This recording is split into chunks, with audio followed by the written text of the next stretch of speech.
So we are welcoming back Mark Douglas. He is a terrific teacher. I'm sure a lot of y'all have had him. Mark grew up in Colorado on a farm, so this is a subject that's near and dear to his heart.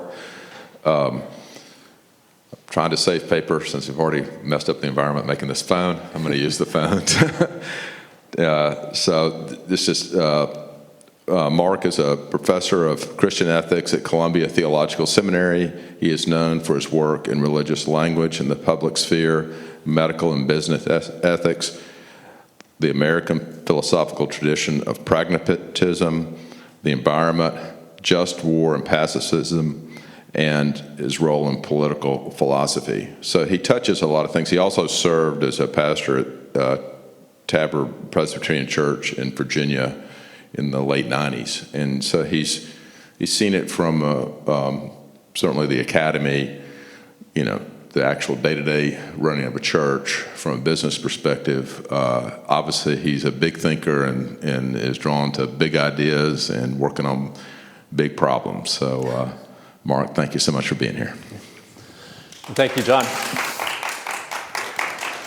I was sharing with Alan, it's good to be back here. I think every 2 years, I'm back to teach some course here on some topic, and I teach a pretty wide variety of topics. But I was sharing with Alan, I think you all have exhausted me. I've run out of topics, things that I teach on that you all have touched on everything. And then you'll ask me to talk about food. I thought, well, okay, I haven't done anything on food for you all. So it's a real pleasure to be here. By way of reminder about where we are, the first week, John came and talked about regenerative agriculture and shared some videos, I think, of some work being done locally. And then the second week, you all had Dan Latham, member at First Press, come in and talk about food and food consumption. And then for the last 2 weeks, you've had Sam Adams, a professor of Old Testament at Union Presbyterian Theological Seminary in Richmond, do some work on scripture and food. And then you get me for the last 2 weeks, kind of the denouement. So this week, I want to talk about food and environmental justice. And next week, I'm going to talk about food and climate change. So we'll end on high notes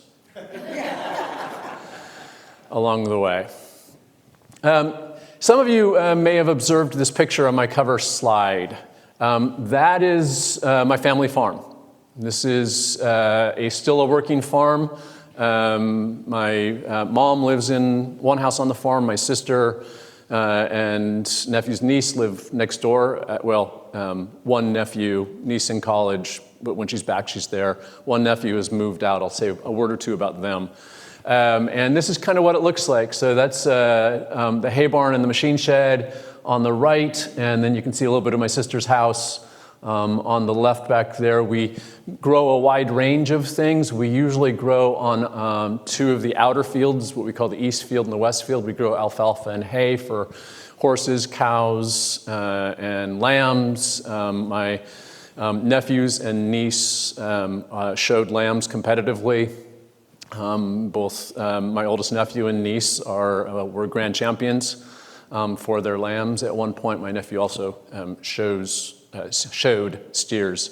You can see a little bit of the hay shed. You can see kind of keep cattle in the area, but we also have grown corn. And I don't know if you can see right in here, there's this kind of skinny thing. That is our pivot. It's irrigated fields.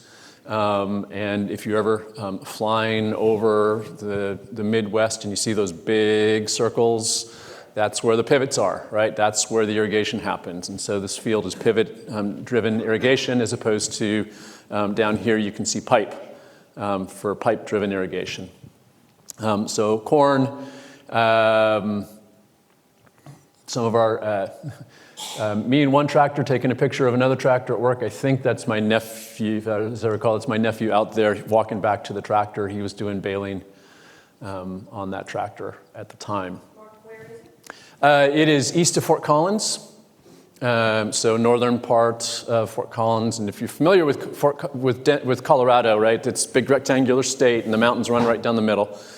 The mountains come down And then there's a little valley, and that valley is where all the cities are, Denver and Longmont and Fort Collins and Boulder and Colorado Springs. And then it goes up a little bit into High Plains, and the family's farm sits right at the edge of High Plains looking over Fort Collins. So at night we actually see the light of Fort Collins looking down looking west from the east.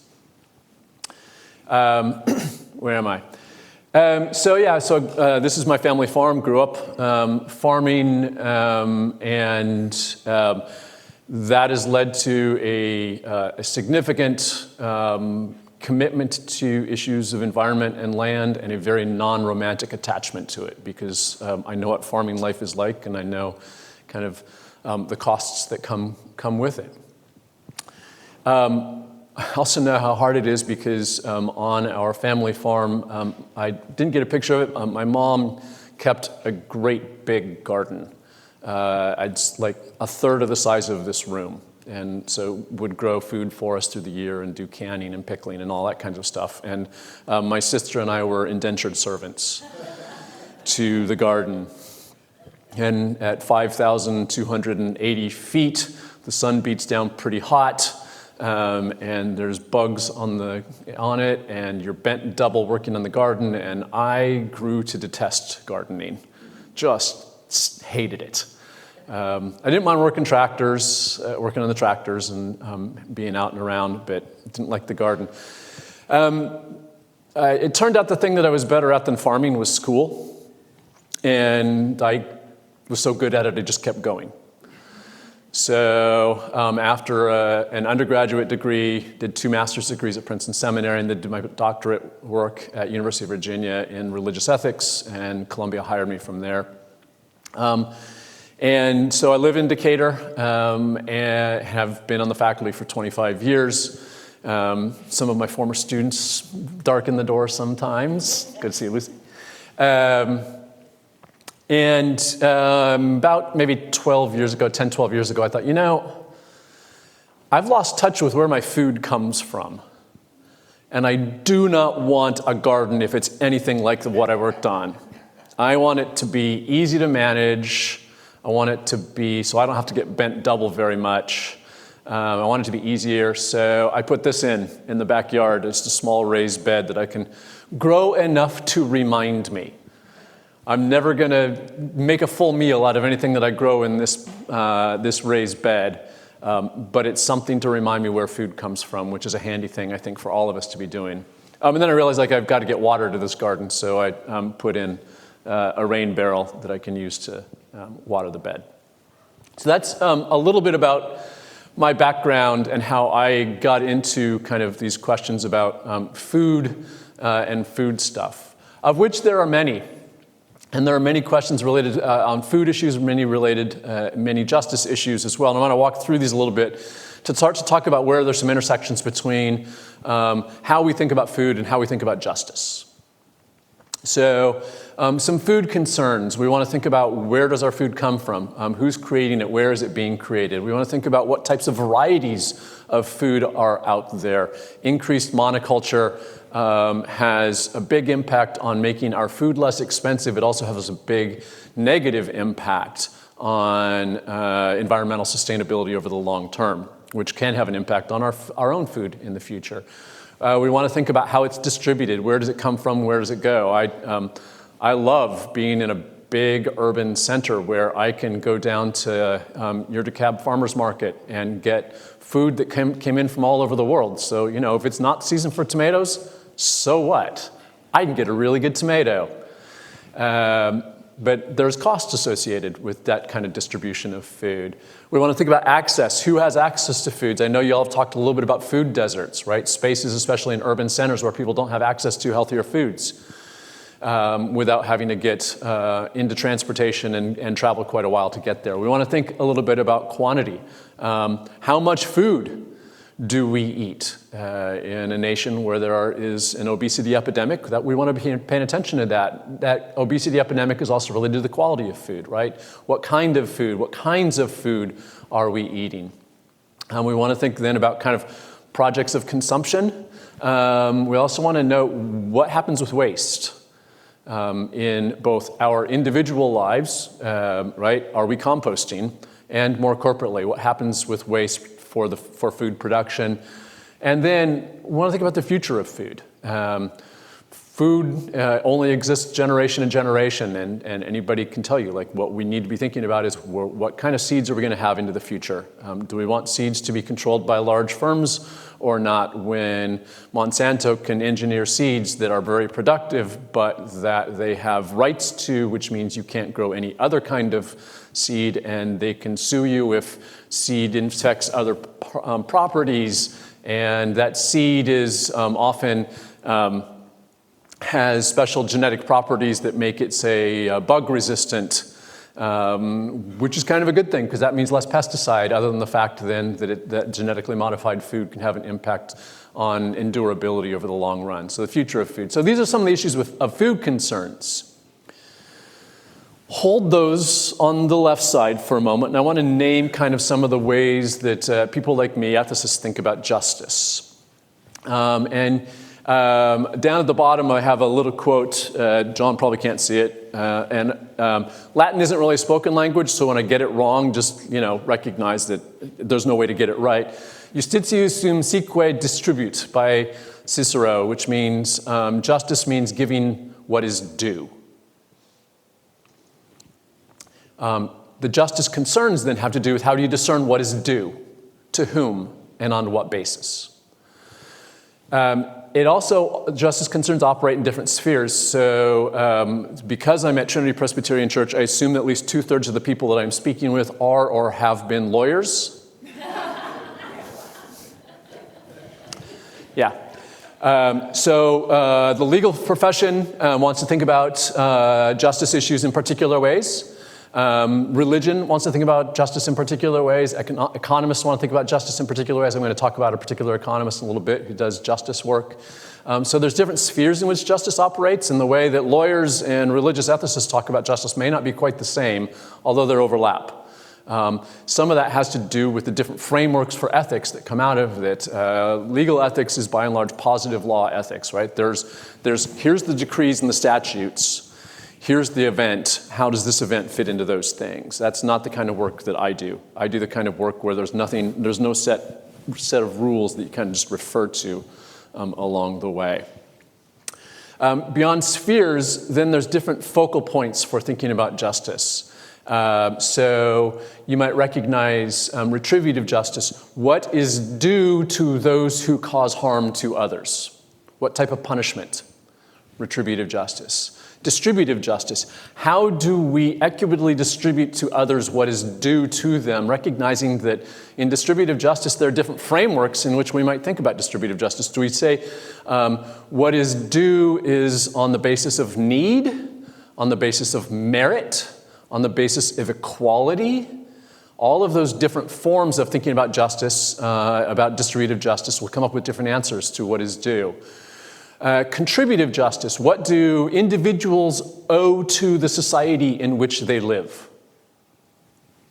Or commutative justice. What do individuals owe to each other within their proper society? Restorative justice. What types of actions should we take in order for people and species to be restored to flourishing? Related to that, but slightly different, reparative justice. Where there has been harm done, what obligations toward repair are owed, what is due as a result of harm done. Social justice, what are the conditions that create flourishing? Broadly stood and closely related to that is, at least in Western cultures, procedural justice. What are appropriate procedures for thinking about who is owed what? How do we discern what is due?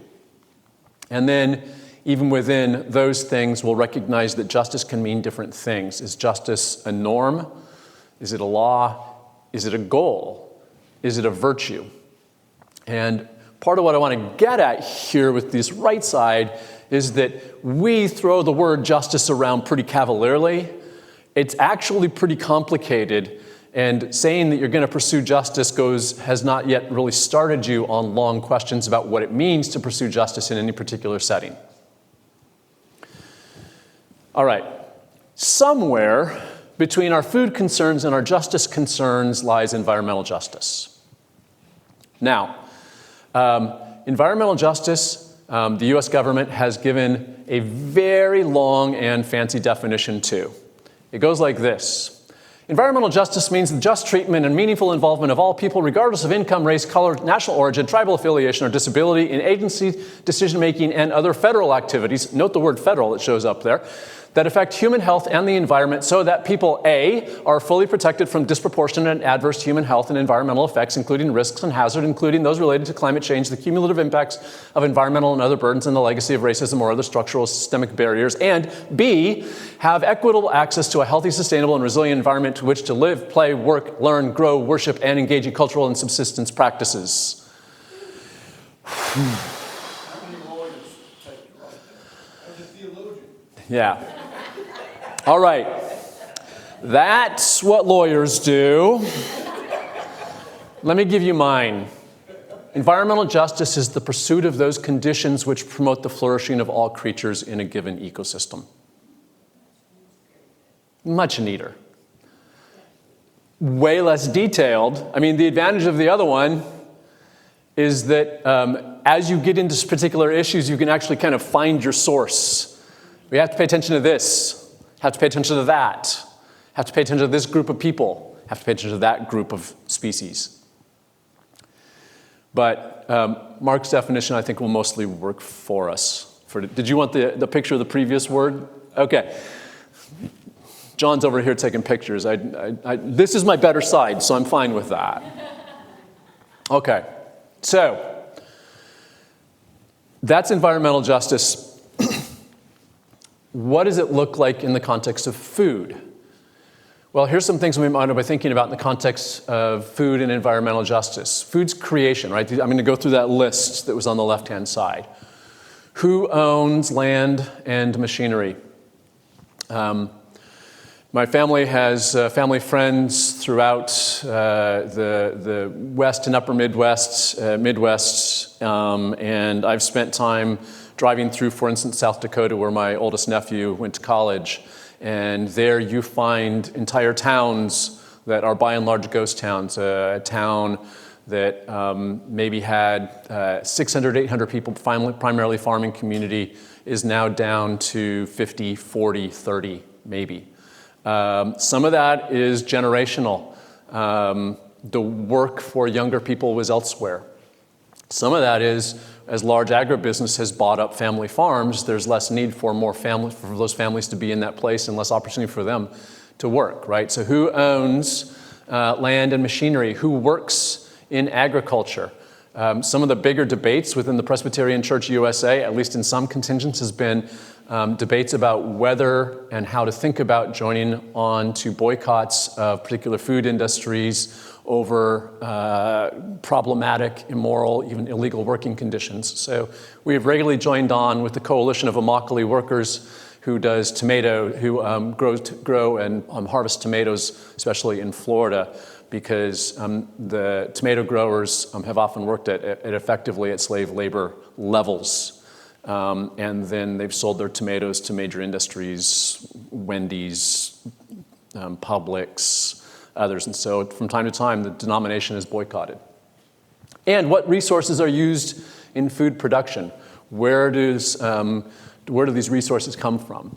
Variety, what types of food are grown and raised, and what is the impact of the growth of foodstuffs on the wider natural world? If you took the total biomass of all non-human mammals on Earth, right? All the wild animals and all the domesticated animals. Everything that kind of is a mammal on Earth outside of human beings. And you weighed it. Domesticated animals constitute at this point something like 93 to 95% of that biomass. We create more and more space for domestication, and you have wild animals lose more and more space along the way. So what is the impact of the growth of foodstuffs on the wider natural world? This also applies not only to mammals and to animals, but to insects. Anybody here deal with bees? Every once in a while there's like a class like, yeah, I raise bees. It's a weird urban thing these days. Catastrophic hive loss that has real implications for pollination for foods in the future. So variety gets tricky there. Distribution, who manages distribution and what are the environmental and other costs to distribution? That tomato that I get from South America is really tasty. It costs a lot more environmentally for me to eat that tomato than the one that I grew in my little raised bed. Access, who has access to what kinds of foods? And what is the relationship between access to food and human rights? We have declared since the advent of the human rights age that there's a basic human right to food, to nourishment necessary for our survival. We don't always live that way. Quantity, how much of what kinds of food are being raised and grown and for whom and what? And what are the human and environmental health costs associated with the quantity of food? Quality, how healthy are the foods that we eat, and who has access to healthy food? Fun tangent on that first one. Famous liturgical theologian from England was asked at one point whether he could consider a hot dog and a Coke as something that could be taken liturgically through as part of the Eucharist. You know, because they were doing this in the 60s, 70s, 80s, like, you know, youth groups. They may still be doing it. And he paused and he said, well, the reason I cannot think of a hot dog and Coke as the Lord's Supper is I cannot think of them as food. Just a little joke on the side. All right. And who has access to healthy foods? How much food should we eat and of what sort? Waste, what portion of food goes to waste, either in its production or its consumption? A substantial amount of what goes into our landfills can be composted, but most of us do not compost, and compost has, the lack of compost has environmental effects, right? That food waste over time produces methane that has to go somewhere, which is a pretty potent greenhouse gas, for instance. Who wastes food and what happens to wasted food? And the future. What does food sustainability look like in the long run, and how is climate change reshaping all this? That's more next week. I want to talk about food and climate change. For a moment, though, before I kind of jump into the next slide and get a little bit specific, let me pause and ask if there's questions or comments. Also, arguments. I'm an ethicist. I argue for a living. I'm totally comfortable with that. So, John. How does price, we've squeezed so much cost out of... You're setting me up for 2 slides from now. Okay. All right. No, you don't have to be quiet. I'm just saying, like, 2 slides, I'm going to go right to that. Yeah. This is just a comment. I just feel like I need to go get a box of Kleenex because every one of these are so out of balance that I can't sit here frankly and hold it because I know what you're going to tell us. Yeah. Thank you. Yeah, this is heavy and sometimes dire stuff. Is that to share, or Velma, did you have a question? I'm the walker arounder. Okay. We got to hear it, people. Yeah, thank you. That's right. We have people online. So online, if you didn't hear John was asking about costs and price and how that works, and I'm going to come back to that in a couple slides. And remind me. Judy was just saying this is really heavy, costly, kind of, this causes a kind of a level of suffering in us as we experience it. Anything else? So let's zoom in a little bit and think about red meat. And I will tell you on the front end, I eat red meat. My family, as you saw, raises cattle. I also grew up hunting, so we have game, elk, deer, antelope in our refrigerator at home on the farm. One of my friends from high school was one of the national officers for Future Farmers of America, and now runs is the host of a TV show, Cattleman to Cattleman, was the president of National Beef Association or something like that at one point. And Kevin and I think, the two of us will not at all be surprised if we become family within the next year or so, because his daughter is seriously dating my nephew. So when I talk about kind of meat eating, I'm invested. I'll also note, and I should have put this up here on a slide, that some of what I'm about to talk about a little bit comes from a really lovely article by an author named Michael Pollan called Power Steer, where Michael Pollan buys a cow in South Dakota and traces that cow's life from kind of just after birth until it becomes part of his what comes to his table. So, among the moral considerations we might want to think about, or we should be thinking about with regard to red meat, was the cow grass or corn-fed? Cows are ruminants. They have extra stomachs, and in those extra stomachs, which tend to be pH neutral, there are bacteria that help them break down grass and turn grass into protein. We can't do that. The way we get protein from grass is we eat the cow that ate the grass. You are what you eat eats. Cows are not naturally corn eaters. Their systems are not built for corn. But through U.S. subsidies and other advantages, you can buy corn for 50 cents less per bushel than it costs to grow corn. And you can put a lot of corn into a cow to plump it up quickly. On grass, to grow something until the point of slaughter is going to take 4 or 5 years. On corn, you can usually do it in 12 to 14 months. Because cows are not natural corn eaters, eating corn disrupts their system. So in order to make sure that that cow doesn't get really unhealthy and even potentially die from bloat and other things, you also have to do certain things like give it antibiotics and other types of medicines to control it. So a lot of antibiotics go through the U.S. Cattle system in order to keep cows from getting sick and dying from the corn that they're eating. And also note, by the way, that the way corn is produced is one of the largest silage corn for animals, not corn like sweet corn.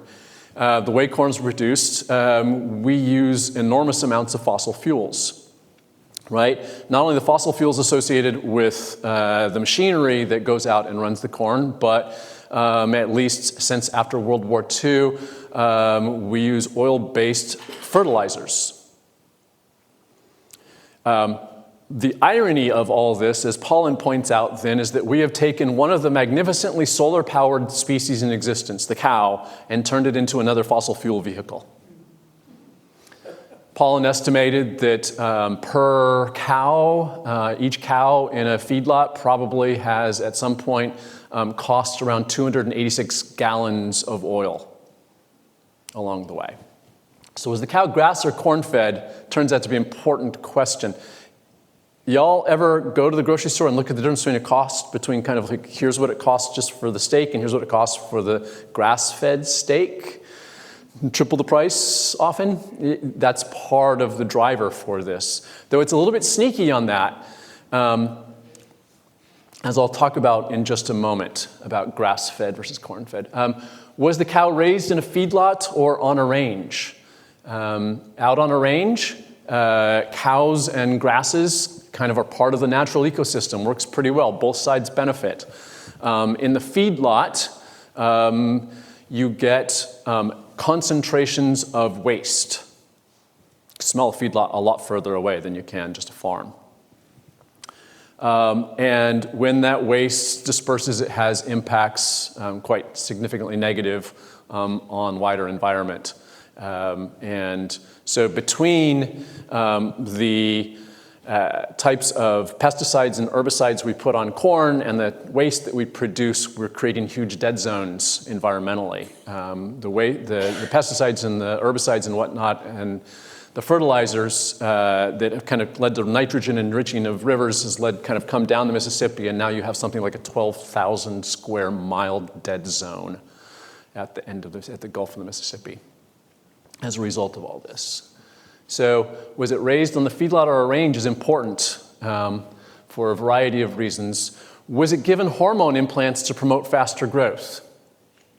Hormone implants tend to go into cows very early on, and they can lead to much quicker growth. There is some concern without any clear causal evidence that some of what we're seeing in society about some genetic malformations of other species in the area, as well as humans hitting puberty earlier, may be a product partly of kind of our ingestion of hormones kind of going forward. Was the cow exposed to antibiotic-resistant bacteria? You cannot go into a major feedlot and not find E. coli in the waste. It's there. It's also out in the farms, but at much lower concentrations.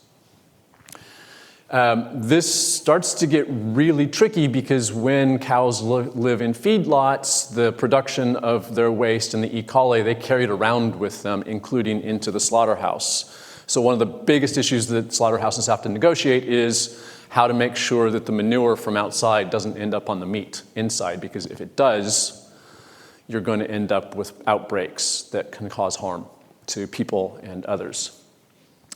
And because there is so much kind of this E. coli and stuff, more antibiotics flowing through the system. Antibiotics favor the things that they kill, but they also promote resistance to antibiotics over time. Where and how was that cow slaughtered? There are kind of basic humane issues with this. John and I were talking about Temple Grandin, who has taught at Colorado State University and kind of designed more humane ways for doing this. But also, how was it slaughtered in terms of, this is unsurprising but kind of strange. If you get an anxious cow, upon slaughter, it impacts the quality of the meat, right? So how a cow is slaughtered can impact how we eat. Also, again, go back to trying to keep the manure away from the meat, which is a tricky thing in slaughterhouse systems. Was its meat irradiated? One way to deal with the potential for infection is to irradiate the meat and try and kill off all the stuff, the E. coli and other stuff that's in the midst. How was the meat sealed? We like steak that looks red. We don't like steak that starts to look a little bit grayish. One of the tricks of the trade is that you inject carbon dioxide into the container and then seal it, because carbon dioxide doesn't change because it doesn't oxidize the meat till it make it look a little bit grayer. I've heard, I've never trusted, studies that said you can't actually, on a blind taste test, tell the difference in taste. I've never had the courage to eat grayish meat. Where was it from and how did it arrive at our tables? Right? There's transportation associated with moving what was a cow and is becoming steak to us. And what are the environmental costs for beef in comparison to other foods? Just the sheer energy to create plant foods is far less than the sheer energy in terms of kind of just kilocalories to produce meat. If we have limited energy resources, it all starts at solar, but it kind of makes its way through. If we have limited energy resources, is beef the best way to spend our energy resources as opposed to some other types of things? What are the health impacts of beef in comparison to other foods, or even within itself? There's some studies that show that part of what the hormones and the corn do is lead to better marbling, right? Those little stretches of fat that go through that make it tasty and tender, that those also tend to have higher levels of the bad kinds of fats in them than grass-fed. So health impacts of just beef against beef, but also health impacts of beef against other foods. And then how does bovine sentience, how does the fact that this is a creature that senses things, that feels, matter in thinking about this? I know a lot of folks often kind of turn toward vegetarian diets starting here and then build out from there. And as I say, I'm not one, but I do kind of pay attention to what my colleagues who are say. All right. Don't speak, don't come up, no. Yeah. Given your deep study, in our community, we've had a lot of talk about conflict of interest lately in the legal system. How do you see yourself in the inherent conflict between vegetarianism and your family occupation? That's a great question. By and large, even my vegan friends are mostly pretty happy with me because I do tell them I try and pay attention to where my food comes from. I try to eat healthier expressions, so I don't eat as much meat as I once did, although I continue to eat meat. I actually gave up red meat for a while in seminary in a kind of an attempt to live more virtuously, and I went home after a couple of months, and there was meat at every meal, and I was sick to my stomach, like literally, I couldn't digest the meat. And I thought, I don't need to have this fight with my family, and I don't want to be sick every time I come home. And so I've kind of switched back, and I do eat red meat. I don't eat as much, and I still hunt. And people that have asked questions, my kind of quip is, the meat that I eat from hunting has had a good life and a bad day. The meat that comes from the feedlots has a pretty lousy life. So most of my vegan friends actually say, like, yeah, if you're going to be a meat eater like Mark. And it's just a matter of attention. That's, I think, the biggest thing that I would hopefully come out of. Just pay attention to where your food, not just meat, but where your food comes from. Yeah. Hi. I have two questions. One, does packaging that doesn't say grass-fed mean it is corn-fed? Right. So it tends to be corn-fed. That's the much less expensive way to do it. The trick is that one way that they have discovered to reduce risk of disease and spread of bacterial infection is to turn cows in the last kind of, say, several weeks of their life back toward hay and grass. So there are some that are like, in which case it's grass-fed again, and we can advertise it as grass-fed. Oh, right. Which goes back to not just kind of seeing what's on the sign, but knowing where it came from. John talked a fair amount about regenerative agriculture. And what's the name of the? White oak pastures, right? You know where that cow came from. You know how it was raised and slaughtered. That's better than just going to the supermarket and kind of saying, well, here's a sign that says grass-fed. Okay. The not always accurate, but nevertheless handy shorthand that I'll get to on the next slide is probably more expensive, means more likely to have been grass-fed throughout. Okay. And just one quick question on the sealing of the meat. Mm-hmm. I had read one time that the red is not actually blood. Is that true? Yeah. Okay, so Yeah, is that... they've bled out. Yeah, that's just what the muscle looks like. Yeah. Okay. Yeah. So what is the red? You would have to ask my nephew, who is in the cattle industry. Yeah. It's not a dye. That's not a dye. Okay. No. So now I'm really worried about everything that I eat that's red meat. But how do we find out all these things? I mean, when you go to Publix, they don't say there are no hormone implants and it's grass-fed and all of that. How do you, does Buckhead Beef subscribe to all this? So you're going to stick we're going to stick with beef for just a moment and say that go to local butchers who know their sources as a more accurate way of kind of at least knowing about. But the same is true not only for beef, but for other kinds of meat and also for our fruits and vegetables, right? Where there are farmers markets. I think, John, you said this is how you got started in this kind of concern. You know where the food came from. Work to figure out. Supermarkets aren't great at sharing that, although they're getting a little bit better.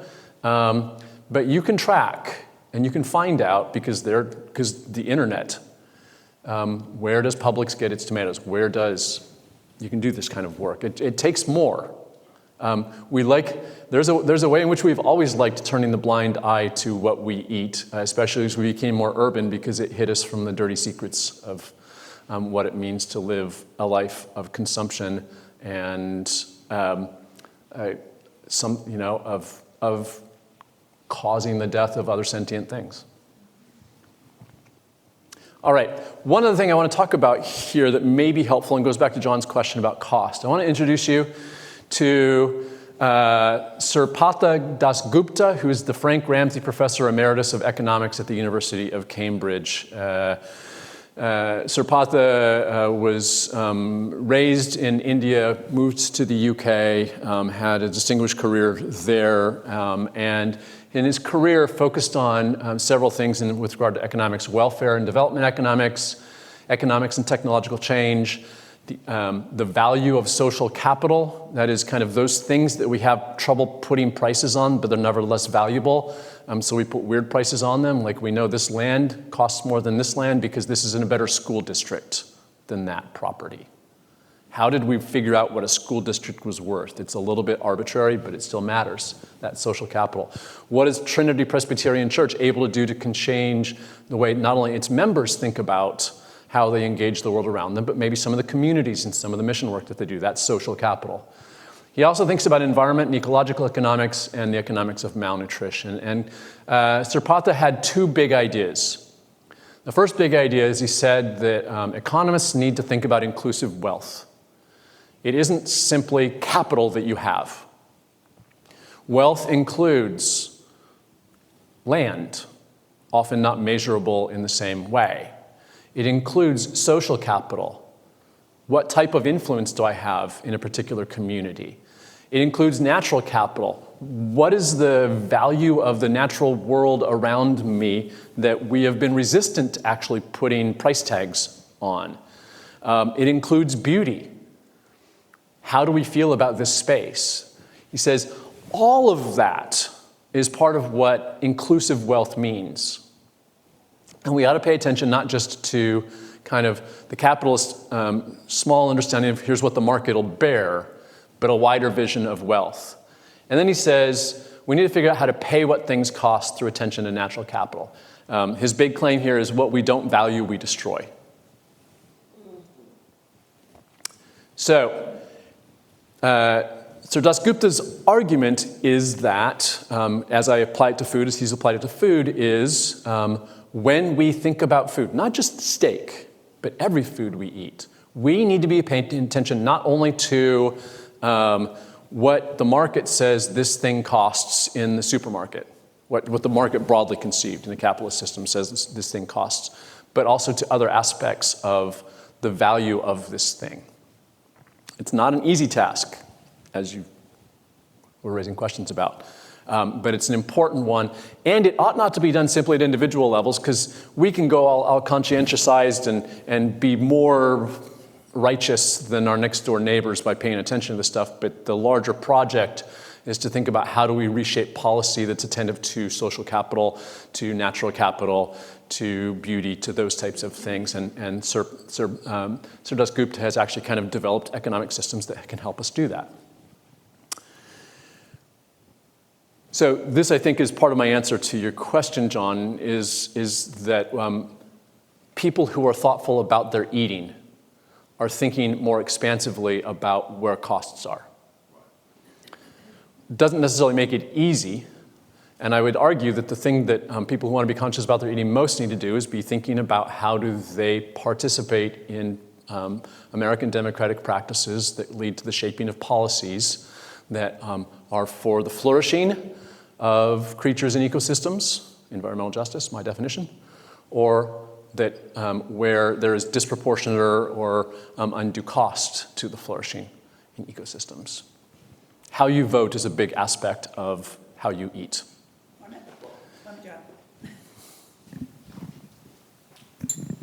Do you mind touching on externalizing cost, how the industry, for example, the creation of the dead zone in the Gulf, I would argue is an externalized cost that we're all paying, although most of us aren't conscious of it.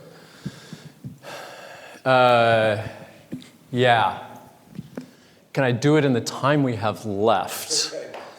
Can I put a pin in it and say, let's touch on it next week? Because next week when we talk about climate change, we're going to have to come back and talk about this a little bit more.